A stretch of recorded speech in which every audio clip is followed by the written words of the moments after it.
Voilà, donc vous pouvez prendre place. Nous continuons avec le séminaire, le premier séminaire de l'année. Et ben voilà, je suis extrêmement heureux, honoré, je dirais même, voilà, de recevoir ici Delphine Orwiller, qui est, comme vous le savez, une personnalité marquante de la vie intellectuelle et contemporaine, et qui est écrivaine et qui est rabbin, appartenant à l'organisation juive libérale Judaïsme en mouvement, issue du mouvement juif libéral de France et de l'Union libérale israélite de France, et puis qui est membre du Conseil des rabbins libéraux francophones, ainsi que directrice de la revue Ténois. Et puis c'est l'autrice de très nombreux livres qui marquent chaque fois au moment de leur parution. Je vais citer voilà, un certain nombre, il y en a beaucoup, mais vous entendrez vite les sujets. Le premier, je crois que c'était En tenue d'Ève, féminin, pudeur et judaïsme. Puis Comment les rabbins font les enfants, sexe, transmission et identité dans le judaïsme. Vous voyez qu'on est sur des sujets un peu litigieux, hein, en quelque sorte. Réflexion sur la question antisémite. Comprendre le monde, c'est en 2020. Le rabbin et le psychanalyste, l'exigence d'interprétation. On est dans l'interprétation et je pense que, enfin, il me semble que pour les rabbins et dans le monde juif, l'interprétation, c'est vraiment très très important. Vivre avec nos morts. Et puis dans les tout derniers, il n'y a pas de Hajar, monologue contre l'identité, qui est devenu une pièce de théâtre, donc à partir de Romain Gary. Delphine Orwiller est voilà, très proche de Romain Gary, enfin, c'est quelque chose de très important. Et puis comment ça va pas? Conversation après le 7 octobre, ça c'était en 2024.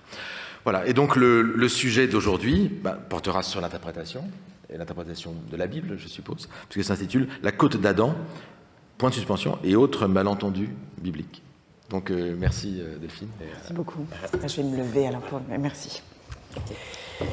Bonjour à tous. Je vais me mettre là, si ça vous va, debout. Bonjour à vous et ravie d'être ici. Je tiens à remercier d'abord William Marx et le Collège de France pour cette invitation à prendre part à son séminaire sur la lecture au parfum boisé des plaines de l'Arcadie, comme on vient de l'entendre. En fait, c'est parti le thème un peu d'une suggestion que vous m'avez fait de parler aujourd'hui de la question des malentendus bibliques. Et à vrai dire, j'en ai été ravie parce que s'il y a une chose dont je suis vraiment spécialiste, c'est du malentendu. En fait, j'ai une véritable passion pour le malentendu, qui se traduit de bien des manières, et je vais tenter maintenant de vous exposer comment, de quelle manière. En fait, je crois être une professionnelle de cette problématique, qui, à ma connaissance, n'a pas encore de chaire au Collège de France. Une discipline qu'on pourrait appeler la malentendologie, et que je vous propose de créer, si vous le voulez bien. Je dois sans doute commencer par là et vous expliquer que je souffre d'une sorte de pathologie auditive qui n'est pas physiologique, en tout cas pas encore. Je crois que j'entends à peu près bien, mais je dois vous confier que tout en entendant bien, j'ai développé, et particulièrement ces dernières années, un phénomène qui s'aggrave et qui consiste à ne pas entendre le sens premier d'une phrase, mais généralement son sens caché ou son double sens. Alors peut-être que vous trouvez que c'est amusant, mais je vous assure que dans la vie de tous les jours, en fait, c'est assez handicapant. Je m'explique, depuis des années, et beaucoup de mes amis peuvent en témoigner, j'entends très très souvent ce qu'on ne me dit pas. En fait, je capte dans la conversation des jeux de mots qui sont généralement pas volontaires. Et ça crée bien souvent des conversations un peu cocasses ou parfois complètement grotesques. Je pourrais vous en donner tellement d'exemples au choix. Maintenant, je pourrais vous en donner deux, par exemple. Il y en a un que j'ai souvent raconté, mais il m'a beaucoup traumatisée. Ça s'est passé il y a quelques mois de cela. J'ai été invitée à donner une conférence à Sainte-Anne devant un groupe de psychanalystes. C'est vraiment pas le bon public pour parler de malentendus, parce qu'ils sont très nombreux à avoir la même pathologie que moi. Toujours est-il que ce jour-là, le métro ne fonctionnait pas bien, et donc j'ai compris que j'allais être en retard à l'heure de cette conférence. J'ai appelé l'organisateur pour lui demander d'excuser mon retard, et il m'a répondu « Pas de problème, tu seras là quand ?» Et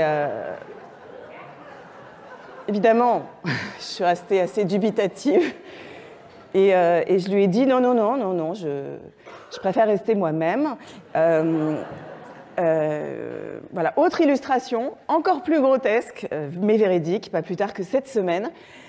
J'étais chez moi et j'ai vu un reportage sur l'explosion terrible du port de Beyrouth en 2020, mais j'écoutais d'une oreille complètement distraite, et soudain le reporter a dit, véridique, « Tous les ports sont détruits ». Et j'ai sursauté parce que non, par définition, tous les ports ne sont pas détruits. Mais là, vous vous dites, mince, on est venu à une conférence donnée par la réincarnation de Raymond DeVos, peut-être, qui serait venu hanter les couloirs du Collège de France. Alors rassurez-vous, ce n'est pas le cas, même si je pense que peut-être lui aussi souffrait, était atteint d'une pathologie un peu similaire, une fâcheuse tendance à entendre ce qui n'est pas dit, et soudain à ne plus entendre ce qui est assez simplement énoncé.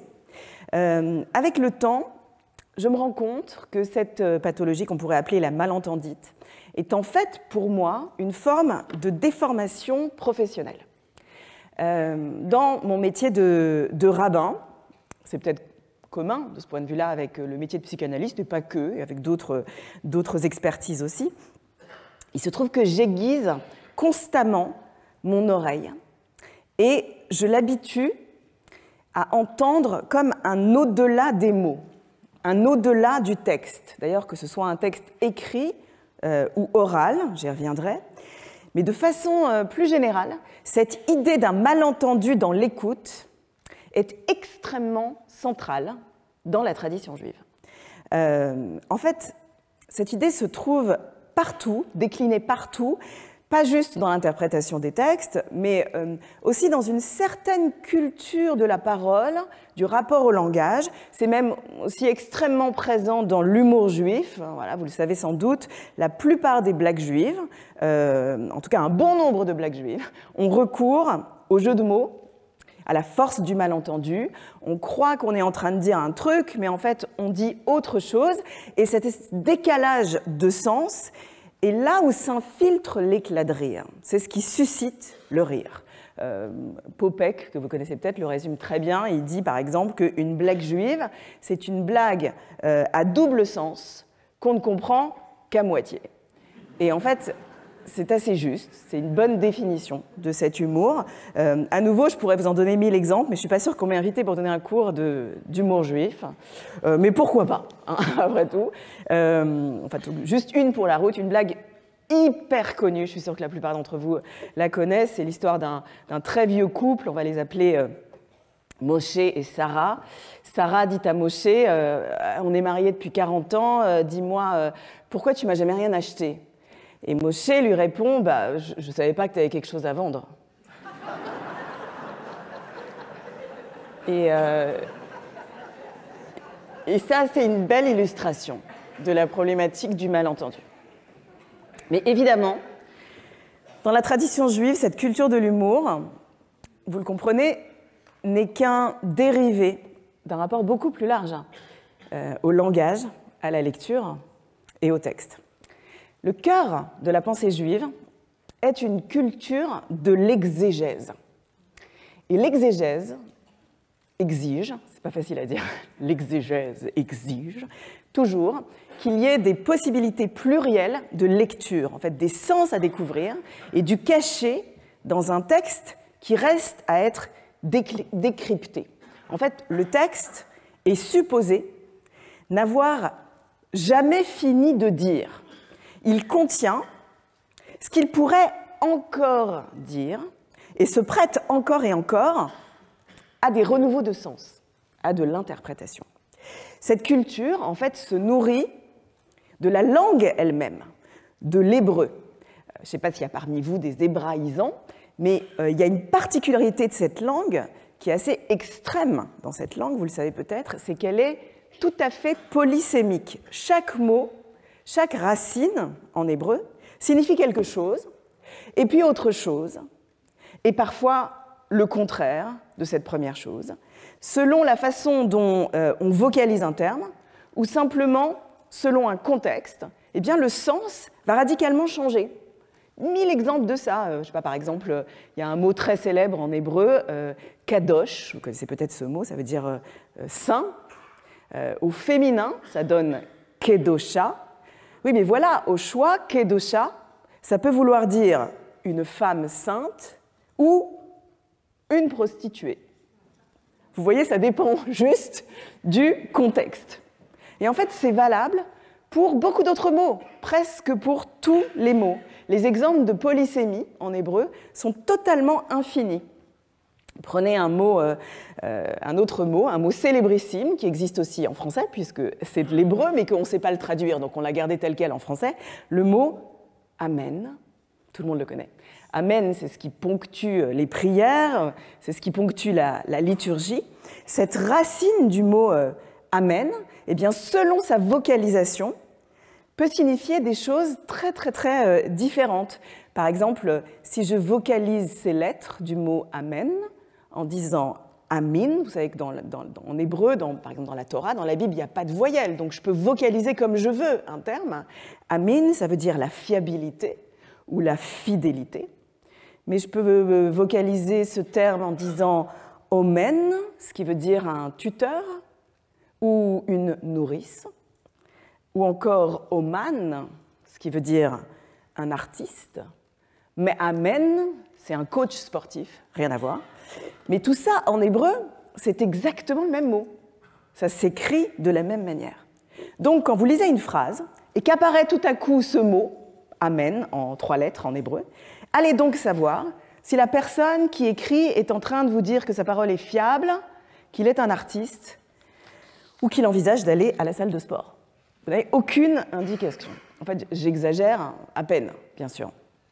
Ce que je veux dire, c'est que le sens multiple que porte chaque terme exige du lecteur en permanence de faire preuve soit de créativité, soit constamment d'opérer des arbitrages, en prenant en compte un contexte, évidemment, un contexte de lecture, mais aussi le contexte temporel de l'écriture d'un verset. J'ai l'habitude de dire souvent cette phrase, certes un peu idiote, mais qui illustre bien mon propos. Si tu lis en hébreu un texte sans son contexte, t'es juste un con face à ton texte.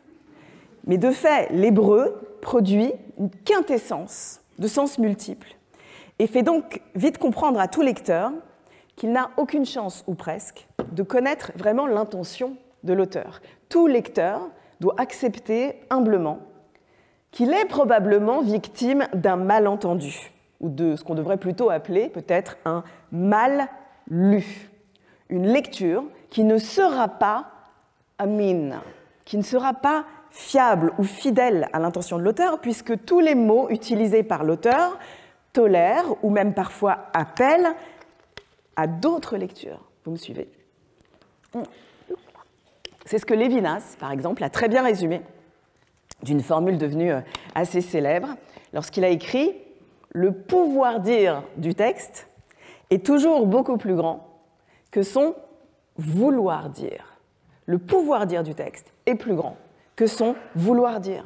Et c'est vrai de tout texte, mais particulièrement d'un texte écrit en hébreu. Il peut dire quelque chose qui est toujours plus grand, évidemment, que ce que son auteur supposait, ou même ce que des lecteurs passés ont voulu qu'il dise. Il y a toujours un au-delà de ce qu'il a déjà dit.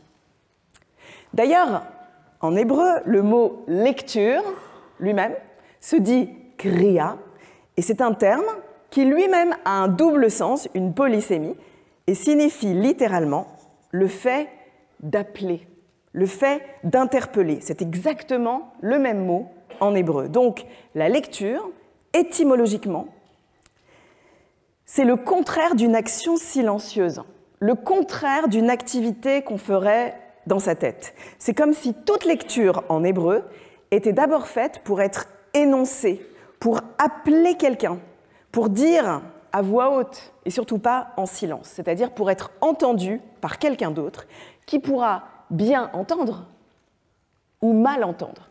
Et en fait, en hébreu, je pourrais le dire comme ça, on lit toujours avec les oreilles, beaucoup plus qu'avec les yeux. Si vous avez déjà assisté un jour dans votre vie à un office dans une synagogue, vous le savez peut-être, la Torah, la Bible, elle est lue dans les offices à voix haute depuis un rouleau que les fidèles ne voient pas. Ils n'ont absolument pas devant les yeux le texte. Le parchemin est lu, mais eux se contentent de l'écouter et donc ils peuvent tout à fait souffrir eux aussi de la même malentendite que la mienne, entendre quelque chose de très différent de ce qui est écrit. Tout cela m'amène à tenter de dissiper un des plus grands malentendus concernant ma tradition religieuse. On dit parfois, vous le savez, que le peuple juif est le peuple du livre, mais en fait, c'est faux. On pourrait dire plutôt que c'est le peuple de la lecture du livre, ou pour utiliser les termes d'Armand Abécassis, dire que c'est le peuple de l'interprétation du livre, ce qui n'est pas la même chose. Je vais essayer de vous l'illustrer maintenant par un souvenir personnel. Il y a quelques années, c'était mon tout premier jour à l'école rabbinique, le jour de la rentrée au séminaire rabbinique de New York.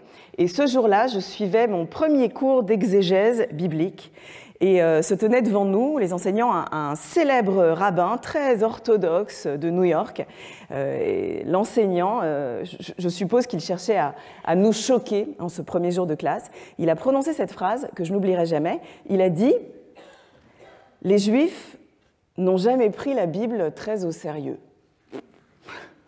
Et là, on s'est tous regardés, totalement ahuris et consternés. Et je crois qu'il nous a fallu un certain temps pour comprendre à quel point ce rabbin, avec un certain goût de la provocation sans doute, avait en fait dit quelque chose de très vrai. Les Juifs lisent la Bible de façon très infidèle. Et en fait, ils ont une fâcheuse tendance à ne jamais accepter son sens littéral comme une vérité. Il y a de très très très nombreuses injonctions bibliques qui ne sont pas du tout prises au sérieux. Je peux vous en donner 1000 exemples. Vous voyez par exemple un très célèbre exemple. Dans la Bible figure un verset célébrissime, la loi du talion, que vous connaissez tous, œil pour œil, dent pour dent. A priori, c'est difficile, quand on lit ce verset, de le comprendre autrement que si tu m'arraches un œil, je t'arrache un œil, et si tu me pètes une dent, j'espère que tu as un bon dentiste. Mais en fait, pas du tout. Les rabbins insistent et disent, tous et à toutes les époques, que le sens littéral du verset n'est pas du tout celui-là, et en fait correspond à une réalité économique. Selon eux, c'est l'histoire d'un dédommagement d'un œil pour un œil, d'un dédommagement d'une dent pour une dent. De leur point de vue, ce verset, c'est simplement une invitation à penser la compensation financière en cas de litige. On est donc très très très loin, vous le voyez, de ce qui est écrit, de ce qui semble être écrit.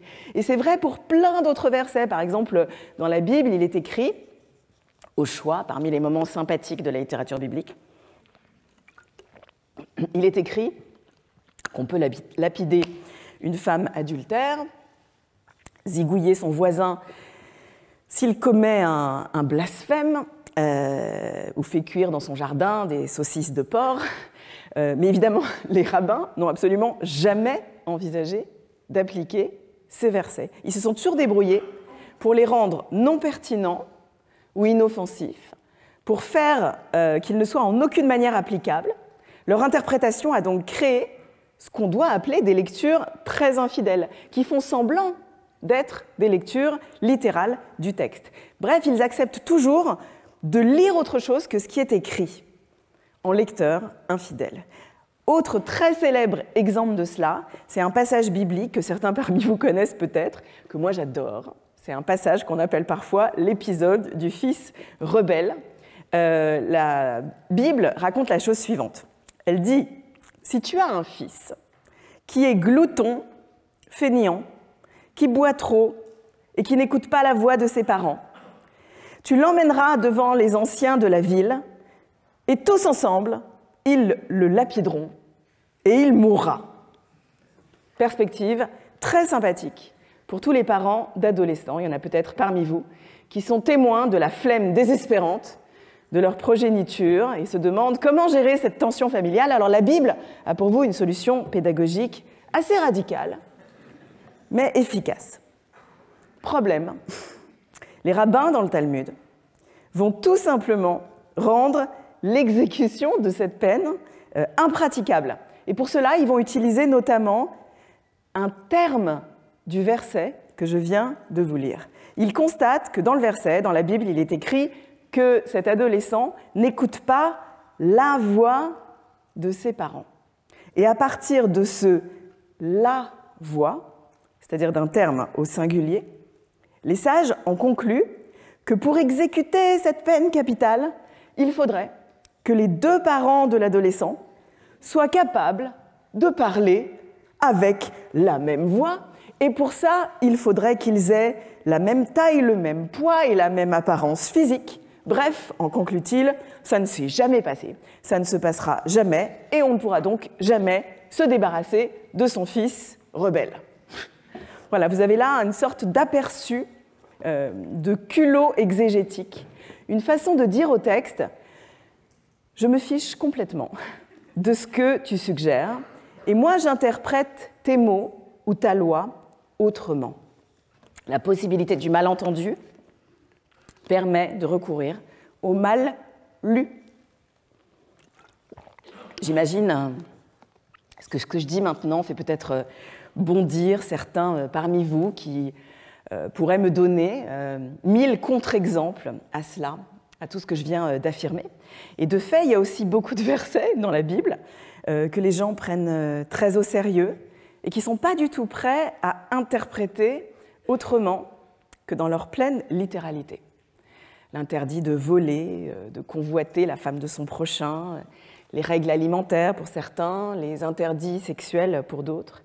Pour le dire autrement, il y a dans les textes sacrés des versets qu'on suit littéralement en disant qu'on les suit parce que c'est écrit, et puis d'autres versets qui, bien qu'ils soient écrits, ne sont pas ou n'ont jamais été suivis. Débrouillez-vous avec cette étrange incohérence.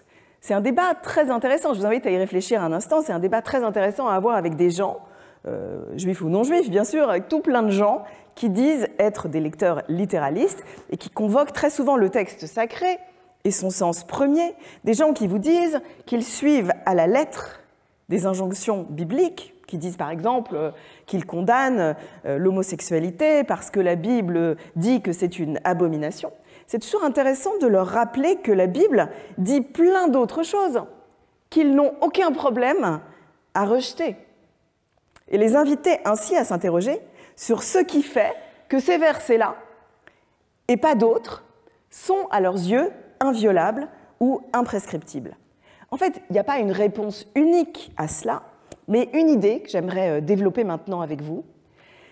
Ce qui détermine souvent la fidélité à un texte n'est jamais tant ce que le texte dit ou ce qui y est écrit que ce que des lecteurs lui ont fait dire, ce qu'ils ont choisi avant nous d'y retenir, et donc ce qui nous engage, nous, dans leur lecture. Pour le dire un peu autrement, notre lecture n'est jamais autant tributaire de ce que le texte veut dire que de ce qu'on a choisi d'y lire et de transmettre. Notre lecture, elle est toujours héritière de lectures passées, beaucoup plus que des intentions premières de l'auteur du texte. Alors, je suis consciente que ce que je viens de dire là est peut-être un peu flou ou complexe, alors je vais maintenant essayer de le développer grâce à un exemple que j'avais promis de traiter aujourd'hui et qui est dans le titre de mon intervention. Je vais essayer de tenir parole et évoquer avec vous la célébrissime histoire de la côte d'Adam. Roulement de tambour. J'ai traité de ce thème de la côte d'Adam il y a longtemps dans un de mes livres, effectivement, auquel vous avez fait référence, qui s'appelait « En tenue d'Ève » et qui a été publié en 2013. Puisqu'on parle de malentendus, laissez-moi partager avec vous que le titre de ce livre a suscité pas mal de malentendus, parce que pendant toute la promotion du livre en 2013, dans chaque salon du livre où j'étais invitée, arrivait toujours un moment où les organisateurs annonçaient dans le micro « Chers amis, dans quelques minutes, Delphine Orviller dédicacera son nouveau livre en tenue d'Ève. »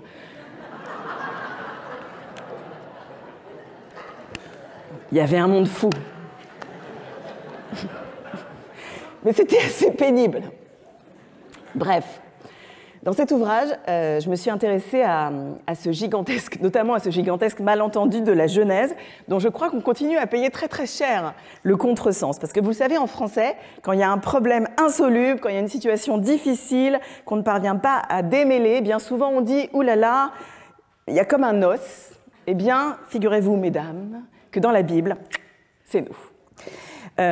Pour comprendre cet épisode, en fait, il faut un court instant, faire un détour par le récit populaire de cet épisode biblique, celui qui sans doute a intégré tant et tant de conscience comme une sorte de légende fondatrice de notre civilisation. Beaucoup de gens, énormément de gens, pensent que dans la Bible, l'humanité est ainsi créée. Un homme apparaît au masculin. Et Dieu décide un jour de pratiquer sur lui une opération chirurgicale assez surprenante et rare, de lui découper une côte, pour construire une femme qui surgit donc dans le texte à partir d'un os masculin. Ça, c'est la version ultra populaire, connue, ce qu'on pourrait peut-être appeler la version hollywoodienne de cet épisode biblique. Mais quand on relit le texte avec honnêteté et sincérité, quand on se penche dans la Bible, on découvre autre chose, une version moins connue, certes, ce qu'on pourrait appeler la version cinéma indépendant, plus intimiste, un secret bien gardé que nous pouvons maintenant révéler, puisque nous sommes entre nous le secret de la côte d'Adam. Alors voilà, tout commence dans le chapitre 1 de la Genèse. Rappelez-vous, Bereshit, au commencement, Dieu crée le monde, il le crée en 6 jours, le ciel et la terre, les astres, les mers, les végétaux. Au 6e jour, il crée les grenouilles, les chameaux, les orang-outans, les porcs, les truies, tout le reste. Mais finalement, en toute fin de journée, une humanité est créée sous les traits d'une personne qu'on appelle dans le récit Adam, ou en français Adam, qui signifie l'être humain. Mais attention, le texte est très clair. Cet être humain, Adam, n'est ni homme ni femme. C'est un humain. Et la preuve, verset 27 du chapitre 1 de la Genèse l'énonce ainsi, Dieu créa Adam à son image, Zachar ou Nekeva bara otam, il le créa masculin et féminin. C'est un verset très étrange, à plusieurs titres. D'abord, l'homme est créé à l'image d'un Dieu qui, je vous le rappelle, n'a pas d'image. Par ailleurs, il n'est pas créé comme un mâle, comme un garçon, comme un être viril, mais de façon qu'on pourrait définir comme bigenrée. Le premier être humain, selon la Genèse, est masculin et féminin, absolument pas homme et femme, puisque Zachar et Nekeva en hébreu ne signifient jamais homme et femme, mais toujours masculin, féminin. Donc traduction pour les sages, les commentateurs, l'humanité première, et peut-être ce qu'on appellerait aujourd'hui une formule bigenrée, ou peut-être, qui sait, c'est ce que disent les kabbalistes, un être hermaphrodite qui existe au départ dans ces deux genres. Et c'est seulement plus tard, saut dans le temps, on arrive au chapitre 2 de la Genèse, qu'une autre histoire nous est racontée. Au chapitre 2, il nous est dit que Dieu, soudain, se dit « Il n'est pas bon pour Adam, pour l'humanité, d'être seul.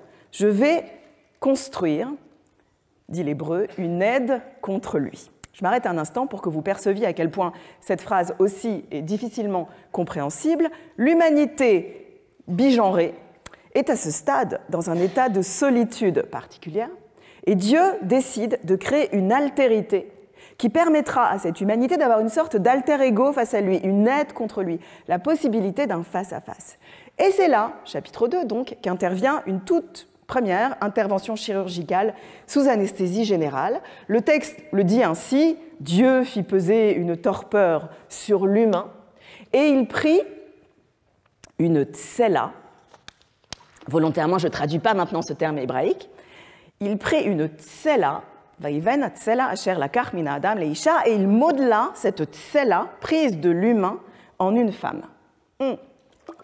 Je résume donc pour ceux qui auraient perdu le déroulé. Dieu prélève de l'humanité première bigenrée un petit bout de quelque chose qui s'appelle tsela, qu'on traduit difficilement, et il le sculpte en une femme. C'est la première fois que le mot femme apparaît dans la Bible. Mais je vous le rappelle, le mot homme, avec un petit h, à ce stade, n'est pas encore apparu, lui. Mais figurez-vous qu'au verset suivant, il est écrit « Il présenta cette femme à Adam et celui-ci dit « Ah, elle s'appellera femme, car elle a été coupée d'un homme. » Je résume, étape par étape, le déroulé de ce film si mal connu. Au commencement, il y a une humanité bigenrée qui se définit au masculin et au féminin. C'est seulement ensuite qu'est formée une femme à partir de cette humanité première, et lorsque cette femme fait face à l'homme avec un grand H, il peut alors commencer à parler de lui-même au masculin comme un homme avec un petit h. Pour le dire encore autrement, il n'y a absolument pas au début un homme et ensuite une femme créée à partir de cet homme. Non, non, non, non, non.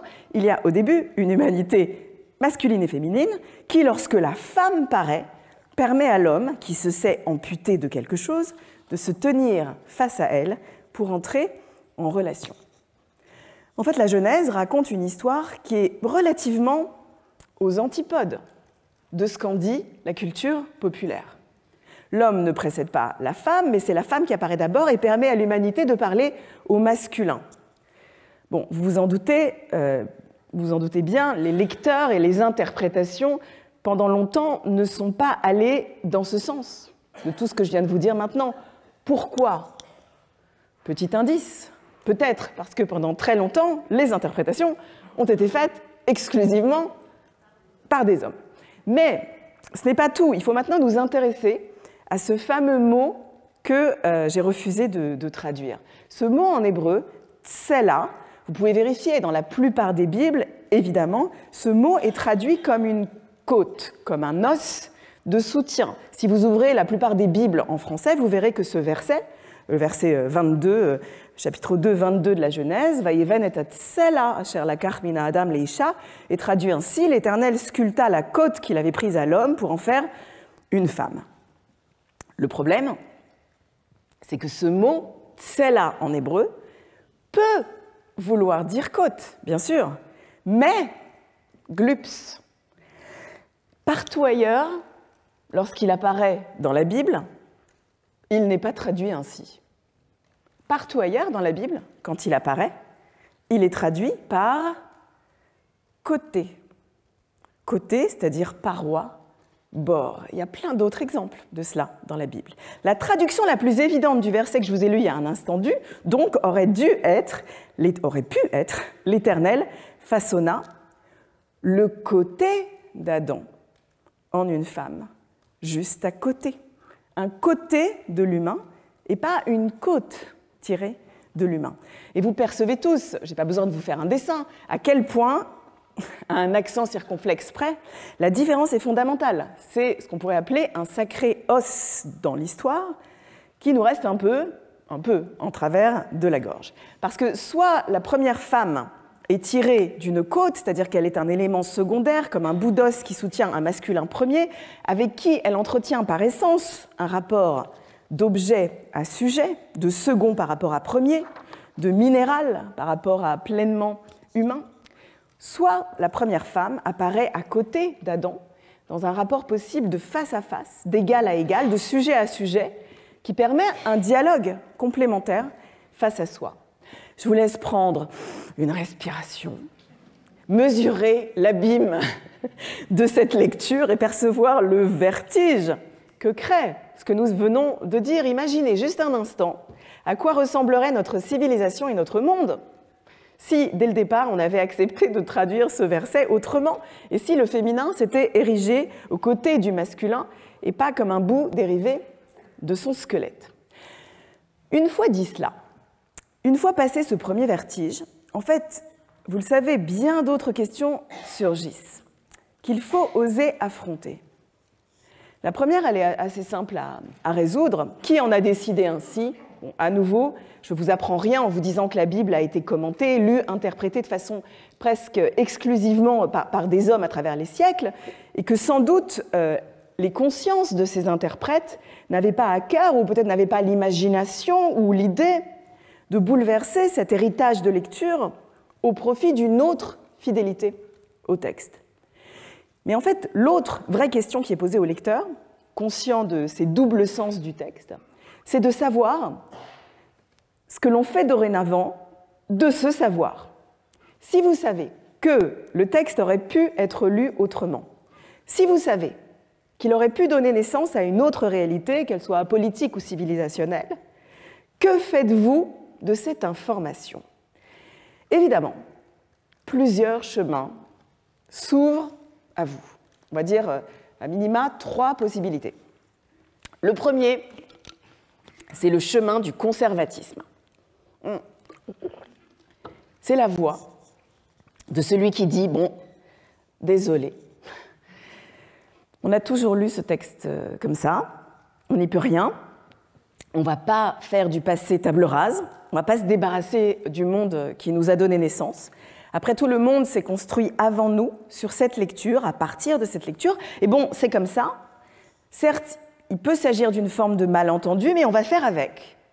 Et transmettre à notre tour ce qui nous a été transmis, peut-être au nom de la fidélité ou de la stabilité d'un système, car qui sommes-nous pour changer une tradition immuable qui, après tout, a peut-être une raison d'être qui nous échappe, peut-être que Dieu en a voulu ainsi, peut-être que des hommes importants avant nous en ont voulu ainsi, et ainsi soit-il. Le second chemin, c'est ce qu'on pourrait appeler la voie du réformateur, ou peut-être la voie du rebelle. Le rebelle a généralement recours à une forme de colère, qu'elle soit sage ou exagérée, et cette personne-là aura tendance à dire, peut-être plus poliment que cela, « allez tous vous faire voir », c'est-à-dire dire « je ne veux plus rien avoir à faire avec cet héritage », jetons le bébé avec l'eau du bain, envoyons bouler complètement une tradition patriarcale, misogyne, interdisons dorénavant la lecture de la Bible. Rêvons d'un autre monde où la terre serait ronde et la lune serait blonde, enfin vous connaissez la suite. Mais quitte à vous engager sur ce chemin, vous le savez, il vous faudra alors envisager de déboulonner d'autres statuts. Évidemment, de vous débarrasser de bien d'autres ancrages littéraires, civilisationnels. On n'a pas besoin de réengager cette conversation, mais vous le savez, de ce point de vue, exit Carmen et son féminicide, out la petite sirène et sa censure de la voix féminine sous l'eau, dégageons la Belle au bois dormant et sa culture du viol, etc., etc. Pourquoi pas? Mais ça va certes alléger considérablement nos bibliothèques, il ne va plus rester grand-chose à lire. Ça implique un certain autodafé des contes de notre enfance, une censure de pans entiers de la littérature classique. Je ris parce que je pense en cet instant à une de mes filles qui est une lycéenne brillante, ultra féministe, qui est rentrée de l'école il n'y a pas tellement longtemps. Elle sortait d'un cours de français, elle devait lire je ne sais plus quel classique de littérature, et elle a déboulé chez nous en hurlant, et elle a balancé son livre à la poubelle. Et elle m'a dit, elle a sorti cette réplique pour moi inoubliable, elle m'a dit « J'en ai ras-le-bol de votre littérature machiste et hétéronormée. » Alors j'ai essayé de creuser, et elle m'a dit qu'elle ne supportait plus que dans la plupart des livres que l'éducation nationale valide, l'héroïne tombe systématiquement amoureuse du sale type du récit, macho, abusif et un peu idiot, qu'il ignore, tandis que le personnage féminin ne s'intéresse jamais à l'homme sympathique et bienveillant du récit, présenté comme sexuellement inintéressant.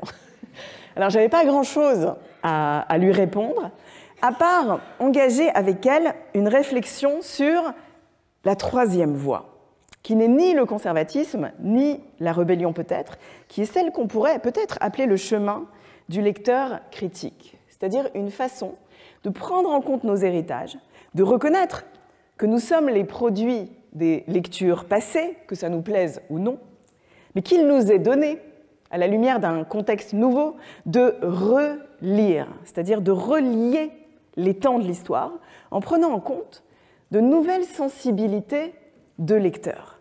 Le pouvoir dire du texte n'efface ni complètement son vouloir dire, ni complètement ce qu'on lui a fait dire, mais la relecture permet d'agrandir un peu les choses, d'apporter comme de l'oxygène bénéfique à tous dans la lecture. Et c'est à cela que, personnellement, j'essaie de travailler dans mon rapport au texte aujourd'hui, penser cette question. Vous l'avez forcément compris, c'est interroger plus largement ce que signifie d'être un héritier. Qu'est-ce qui fait de nous des héritiers de nos parents, de nos familles, de nos cultures, de nos langages, de nos traditions, de nos systèmes de croyances? C'est sûrement pas un immobilisme ou un conservatisme absolu du système qui nous a vu naître, mais toujours une certaine façon de le revisiter, de le relire.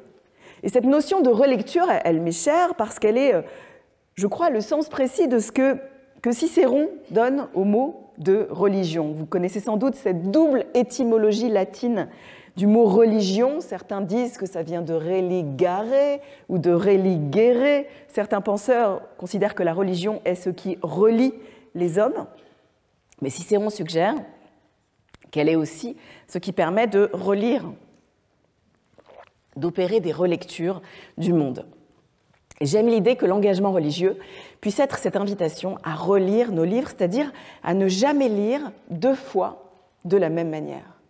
Vous vous en doutez, le lecteur fondamentaliste, toute religion confondue, ne peut pas adhérer à ce principe, parce que le conservatisme dont il se revendique cherche toujours à dire d'une manière ou d'une autre que tout a déjà été dit, qu'aucun renouveau de sens n'est ou ne sera possible, parce qu'il est interdit de lire autrement. Et je crois, j'ai la conviction, que combattre les pensées fondamentalistes oblige à toujours pouvoir défendre la nécessité d'une autre lecture. J'avoue que je suis heureuse de vous en parler aujourd'hui, en cette date anniversaire, semaine d'anniversaire douloureux pour tant d'entre nous, des 10 ans des attentats de janvier 2015. Ces événements nous obligent à penser dans nos sociétés notre rapport aux faits religieux, à interroger les limites de nos tolérances face à l'intolérance, les limites de notre tolérance à des lectures haineuses ou monolithiques. Nous avons une responsabilité dans le combat contre ceux qui voudraient réduire leur lecture à leur vérité et l'imposer à tous. Le même rabbin qui, au séminaire rabbinique au premier jour, nous enseignait que les Juifs n'ont jamais pris la Bible au sérieux, nous a dit un jour autre chose, une autre phrase que je n'oublierai jamais. Il a dit que chaque fois que face à lui dans une conversation, quelqu'un lui dit « la Torah dit que », le Coran affirme que, l'Évangile pense que, il interrompt immédiatement la conversation et il demande tout de suite à son interlocuteur « la Torah interprétée par qui ? À quelle époque ? Le Coran lu dans quel contexte ? Avec quel projet politique ? L'Évangile utilisé par quel lecteur ? Dans quel contexte socio-culturel ? En fait, vous le voyez, le texte ne se laisse jamais réduire à un seul sens, à une seule lecture. Comme le dit un de mes maîtres, le rabbin Marc-Alain Waknin, réduire le texte à l'un de ses sens, c'est le condamner à l'indécence. Vous le voyez, je ne suis pas la seule à vivre avec le fantôme de Raymond DeVos. Il visite beaucoup d'entre nous, et j'aime particulièrement l'idée qu'il puisse hanter aujourd'hui le Collège de France et prendre part à la conversation qui s'amorce. Merci à vous.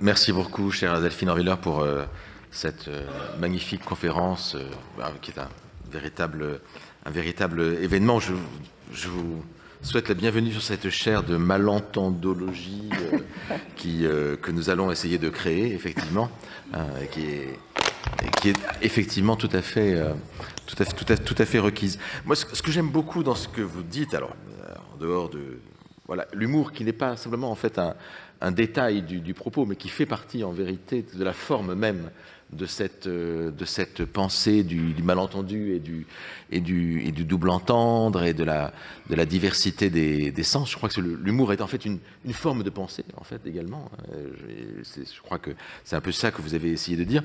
C'est qu'en vous invitant, je ne voulais pas seulement. Nous avons ici, je dirais au collège, nous avons une chaire d'études bibliques tenue par Thomas Römer sur l'histoire de la Bible, mais votre propos est différent. Vous êtes, j'allais dire, une actrice du sens. C'est-à-dire que vous avez une fonction de direction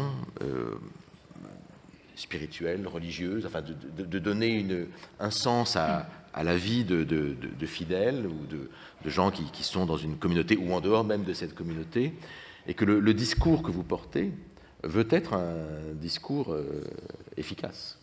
Et donc, c'est ça qui me paraît intéressant. C'est comment, en fait, vous donnez au sens, vous faites du sens, en fait, une arme, mais une arme contre d'autres sens possibles. Et la question, c'est, au bout du compte, vous-même, est-ce que vous acceptez d'être mal comprise, d'être mal entendue? Parce qu'au bout du compte, quand on dit il y a une pluralité de sens, à partir du moment-là, où ça s'arrête? Par exemple, si dans la tradition, on avait toujours dit ce qui était passionnant, ce que vous avez dit, à savoir, Ève a été créée à côté d'Adam, et non pas à partir de sa côte, à ce moment-là, pourquoi dans un monde parallèle qui n'existe pas, une Delphine Orviller autre, bis, dirait « Ah mais non, mais en fait, c'est la côte, et c'est pas le côté. » Qu'est-ce qui va permettre de dire que l'une serait meilleure ou devrait se substituer à l'autre ou ne pas se substituer à l'autre? Vous avez raison, absolument rien, en fait. Mais par définition, prendre la parole, c'est toujours accepter l'idée que vous allez être compris et mal compris simultanément. Vous évoquiez la question de l'humour. Je disais tout de suite qu'un des piliers de l'humour et des blagues juives, c'est le malentendu du langage. Mais il y a deux autres piliers très forts dans l'humour juif. C'est se moquer du sacré. Ça, c'est très propre à l'humour juif, cultiver une forme de blasphème, se moquer de Dieu et du sacré, mais plus que tout, une forme d'autodérision très, très, très forte. C'est-à-dire se moquer de soi. Vous le savez sans doute, je ne vous apprends rien en vous disant ça. Très souvent, les blagues juives, c'est des blagues antisémites racontées par les juifs, mais mieux que les antisémites ne le feraient. Et tout ça, c'est une façon d'essayer de pouvoir rire de soi, c'est-à-dire reconnaître qu'il y a une absurdité à définir ces vérités et à les énoncer comme étant uniques. Moi, je me rends compte qu'au cœur de mon métier de rabbin, une fonction importante, c'est une fonction de passage, c'est-à-dire que les gens viennent à moi, me racontent une histoire, et très souvent, je ne suis pas là pour leur dire ce qu'ils ne savaient pas.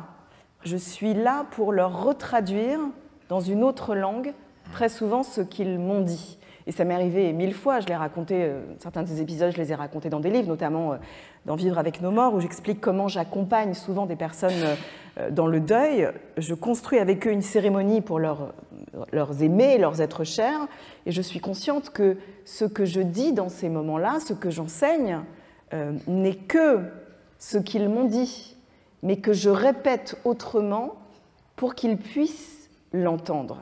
Je suis sûre que c'est quelque chose dont vous avez tous fait l'expérience. En fait, la plus grande distance au monde qui soit n'est pas la distance entre la Terre et la Lune ou la planète Mars, c'est la distance entre votre bouche et votre oreille. Très souvent, vous dites des choses, mais vous ne les entendez pas. En fait, il faut qu'il y ait quelqu'un face à vous qui les traduise ou les énonce d'une autre manière, crée ce petit décalage de sens qui fait que vous allez les entendre différemment. Quant à répondre à votre question sur accepter d'être mal entendu, en fait, pour ne rien vous cacher, je ne fais que ça, et j'en fais constamment l'expérience. Je perçois à quel point des gens ont entendu dans ma voix des choses que je n'ai pas dites. C'est peut-être un phénomène que la psychanalyse appellerait un phénomène de transfert ou de contre-transfert, je ne sais pas, mais ça m'arrive constamment. Je vais vous donner quelques exemples. Je croise très souvent des gens dans la rue qui m'arrêtent et qui me disent « Ah, grâce à vous, j'ai compris que... ta. » Et je les interromps en leur disant « Mais vous n'avez pas pu l'apprendre de moi, puisque je ne le sais pas. » En fait, vous vous rendez compte dans ces moments-là que vous n'avez pas dit cette chose à la personne, mais ce que vous avez dit a comme arrosé, je ne sais pas quelle métaphore utiliser, une plante qui poussait déjà en elle, mais qui attendait quelque chose dans la parole de l'autre pour que tout à coup émerge une idée, une plante que vous n'avez pas, encore une fois, plantée, mais qui était là et qui attendait une rencontre pour que cela surgisse. Et parfois, ça va très très loin. Les gens, et c'est propre à différentes fonctions, je pense que c'est vrai aussi pour les enseignants, les professeurs, les médecins, beaucoup de gens en qui on place notre confiance. Il arrive qu'on soit évidemment dans une forme de surinterprétation de ce qu'ils ont dit, c'est-à-dire que vous entendez des choses qu'ils n'ont jamais dites, mais que vous allez traduire dans votre vie. Je vais vous raconter une histoire horrible, mais qui m'est arrivée quand j'étais, après quelques années de rabbinat, j'étais encore toute jeune rabbin, il m'est arrivé quelque chose que j'oublierai jamais. Une dame est venue me voir dans mon bureau à la synagogue, et elle m'a dit... je suis venue vous voir il y a quelques années et depuis, j'ai suivi votre conseil et j'ai divorcé. Et donc, je lui dis, mais je vous ai vraiment dit de divorcer? Et là, elle m'a dit, pas comme ça, mais quand je vous ai parlé de mon mari, vous avez bâillé. Et à ce moment-là, elle me parle et me prend une envie terrible d'éternuer. Et je me dis, non, n'éternue pas. Mais, bien évidemment, qu'est-ce qui va se passer? C'est un exemple parmi d'autres, mais vous percevez parfois le pouvoir de... C'est même pas du malentendu, en fait, ça devrait s'appeler du surentendu, en fait, qui s'exerce en permanent. On sous-entend et l'autre surentend. C'est marrant que le sous-entendu, ça existe et pas le surentendu en français. Il faudrait l'inventer, ce mot. Et en fait, je pense que ça oblige à une vraie humilité, en fait, quand on se retrouve dans des positions peut-être comme les nôtres, de savoir que, encore une fois, quand j'enseigne que la côte d'Adam aurait pu être un à côté d'Adam, en aucune manière, je ne suis en train de dire que... il faut brûler les livres. Oui, mais alors effectivement, c'est une expérience très... quand on édite un texte... Enfin, il m'est arrivé d'éditer le cours de Bergson. Et avec... il y avait une transcription qui avait été faite par un T.S. Eliot, le poète américain, et puis par d'autres auditeurs, en particulier Charles Dubos. Et puis, je fais comme ça 3 ou 4 transcriptions parallèles du même cours. Et c'était chaque fois, je ne voyais pas où était le lieu commun où ces transcriptions pouvaient, les éditeurs pouvaient se retrouver. Et c'est ça qui est un peu impressionnant, c'est-à-dire qu'en fait, vous êtes nombreux auditeurs ici, mais nous ne savons pas ce qui se passe en fait dans vos têtes. Et chaque fois, c'est autre chose qui se passe que ce que nous avons dit l'un et l'autre. Et nous-mêmes, savons-nous nous-mêmes ce que nous avons dit, c'est encore une autre histoire. À un moment, vous parlez, justement, vous avez dit tout à l'heure, vous avez quand même parlé d'intention première. Vous avez cité ce terme. Donc, vous ne niez pas, vous ne refusez pas l'idée qu'il puisse y avoir quand même une intention première derrière le texte, derrière certains textes en tout cas, ou certaines paroles. Oui. Non, moi je pense que, et c'est peut-être en cela par exemple pour ce qui est des textes sacrés que ma vision n'est pas orthodoxe. Moi je crois que ces textes ont été édités par des êtres humains. Ça ne retire en rien leur sacralité, leur caractère de texte sacré, mais de mon point de vue, ils sont l'objet d'une édition, et parce qu'ils ont été édités, ils ont une géographie et une histoire, et comme ils ont une géographie et une histoire, se pose toujours au lecteur la question de ce que tel ou tel terme voulait dire ou pouvait dire dans un contexte particulier. Mais tout ça nous ramène toujours à la problématique d'humilité de lecture. En fait, les gens qui s'imaginent ou qui clament qu'ils connaissent l'intention de l'auteur font preuve d'un sacré culot, d'une sacrée arrogance. Moi, je ne sais pas du tout ce que ces termes voulaient dire sous la plume ou dans la bouche de ceux qui les ont édités. Donc en fait, je pense qu'il faut toujours être tenter d'être capable de cette humilité et de dire que les traductions qu'on en fait aujourd'hui sont forcément parcellaires et forcément infidèles. En fait, on ne fait que naviguer dans ce que Derrida appelait une fidélité infidèle. En fait, on ne sait jamais dans quelle mesure on est, avec la meilleure intention du monde, en train de trahir un héritage. Alors c'est peut-être pour moi plus facile d'en parler parce que c'est vrai que dans la tradition juive, dans ma tradition, on encense beaucoup la rébellion, peut-être plus que dans une autre. J'ai écrit un livre sur cette question, Il n'y a pas de Hajar, en utilisant beaucoup le personnage d'Abraham, que beaucoup d'entre vous connaissent, ou peut-être vous vous en souvenez de vos études de catéchisme, voilà, je sais pas, le personnage d'Abraham, il est fascinant dans la Bible parce qu'il incarne le patriarcat, c'est le patriarche par excellence, c'est la figure du père pour toutes les religions monothéistes. Mais quand on lit l'histoire d'Abraham, il y a un détail troublant, c'est que Abraham, qui naît en Chaldée, est connu pour entendre un appel qui lui dit pars, quitte la maison de ton père et mets-toi en route. Et Abraham envoie bouler le monde de ses origines, le monde de son père, et se met en route. Et il y a là un paradoxe qui est philosophique passionnant, mais insoluble, qui est que les religions monothéistes se choisissent comme modèle de père quelqu'un qui a envoyé bouler le sien. Et donc, ça nous laisse, nous qui nous disons enfants d'Abraham, dans un questionnement insoluble et infini. Qu'est-ce que ça veut dire d'être un enfant d'Abraham? Est-ce que ça veut dire d'obéir à sa doctrine en tout point, d'être dans une fidélité parfaite à son enseignement, ou est-ce que ça veut dire de lui faire ce qu'il a fait à son père, pour lui être pleinement fidèle, de prendre nous-mêmes une distance par rapport à la transmission d'un texte? En fait, cette distance des origines est inscrite dans nos origines. Cette invitation à être infidèle à la tradition est la plus ancienne de nos traditions, ce qui est paradoxal. On pourrait presque terminer là-dessus. Je voudrais quand même juste une dernière question. Liée à votre expérience de rabbin, justement, d'exégèse des textes. Parce que ça, c'est irremplaçable. Personne d'autre ne peut le dire à votre place. Vous avez parlé de la lutte contre les fondamentalismes. Et que l'une des manières de dire, c'est effectivement de dire, et je trouve ça très juste, effectivement, que lorsque un tel exhibe tel verset de la Bible en disant, voilà, qui condamne l'adultère, l'homosexualité, il me dit, mais il y a tellement d'autres choses qui sont condamnées dans la Bible, et pourquoi vous-même, vous n'appliquez pas ce genre de préceptes? Donc on peut toujours être plus fondamentaliste. Je veux dire, on peut opposer aux fondamentalistes l'idée qu'il pourrait être encore plus fondamentaliste, excusez-moi, qu'il n'est. Donc c'est une manière de faire. Mais ma question, c'est, vous-même, dans votre pratique, puisque vous êtes dans le judaïsme libéral, est-ce que ça vous est arrivé dans des discussions avec des gens qui sont dans l'orthodoxie, mais je ne sais pas si vous reprenez ce terme précisément, oui. De convaincre par le dialogue votre interlocuteur qu'il pouvait avoir une lecture plus différente du texte, qu'il enfermait le texte dans un sens trop précis. Est-ce que ça vous arrive régulièrement, ou est-ce que c'est rare, ou est-ce que c'est quelque chose? Évidemment, ça m'arrive très souvent d'avoir ces conversations. De là à croire que je pourrais convaincre, j'en sais rien, il faudrait demander à d'autres si je les ai convaincs. Je pense que tous les fondamentalismes, toutes traditions religieuses confondues, ont des points communs, parmi lesquels un auteur, Amos Oz, que vous connaissez peut-être, l'a défini très très bien dans un de ses livres qui s'appelle « Comment guérir un fanatique ».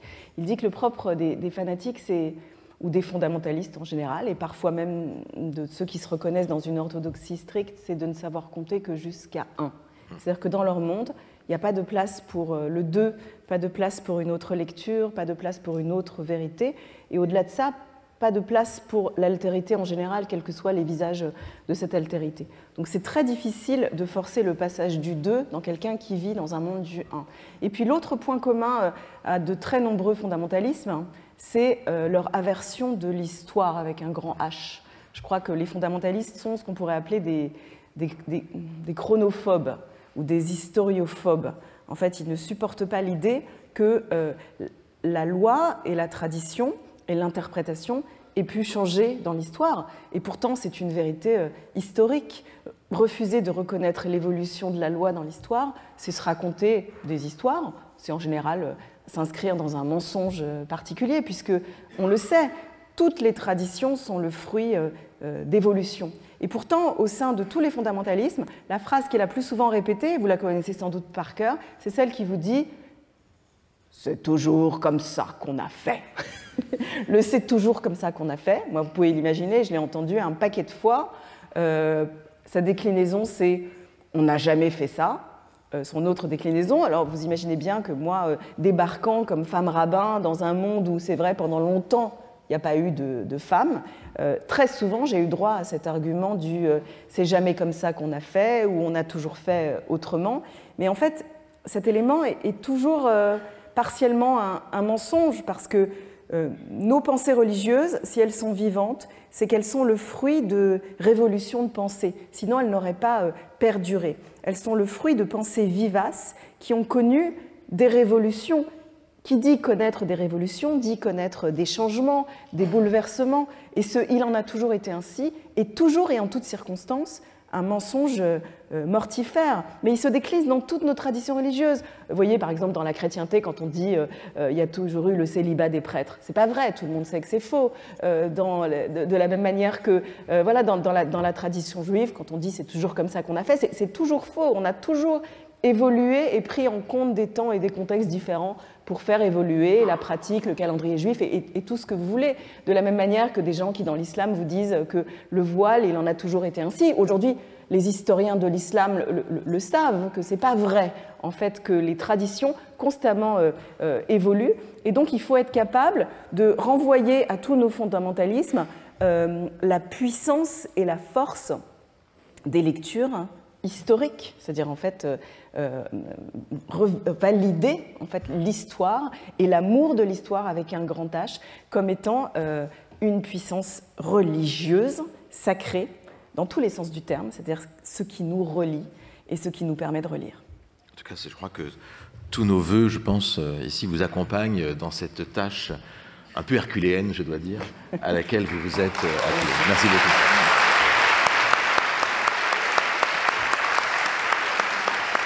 Merci beaucoup de cette invitation.